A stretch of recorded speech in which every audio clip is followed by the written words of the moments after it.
તો આગળ સમાચારમાં વાત કરીએ તો સમાચાર સામે આવી રહ્યા છે અમદાવાદના ભરવાડવાસમાં જૂથ અથડામણનો મામલો સામે આવ્યો છે।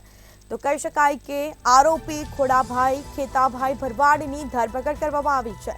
હત્યા અને રાયોટિંગના કેસમાં પીઆઈ ગોવિંદ ભરવાડનું પણ નામ સામે આવ્યું છે। આરોપી પીઆઈ હજી પણ પોલીસ પહોંચથી દૂર ભાગ્યો છે। આરોપીઓને પકડવા પોલીસે ઘનિષ્ઠ તપાસ પણ હાથ ધરી। વસ્ત્રાપુર પોલીસે અલગ અલગ ટીમ બનાવી અને તપાસનો દોર શરૂ કર્યો છે। તો સમાચાર સામે આવ્યા છે અમદાવાદના ભરવાડવાસમાં જૂથ અથડામણ થઈ હતી। કહી શકાય કે આરોપી ખોડાભાઈ ખેતાભાઈ ભરવાડની ધરપકડ કરવામાં આવી છે, જેમાં હત્યા અને રાયોટિંગના કેસમાં પીઆઈ ગોવિંદ ભરવાડનું પણ નામ સામે આવ્યું છે। તો સમગ્ર મામલે હાલ તપાસ યથાવત રાખવામાં આવી છે। પોલીસે આરોપીની શોધખોળ હાથ ધરી છે। આરોપીને પકડવાના ચક્રો પોલીસે ગતિમાન કર્યા। વસ્ત્રાપુર પોલીસે અલગ અલગ ટીમ બનાવી અને તપાસનો દોર શરૂ કર્યો।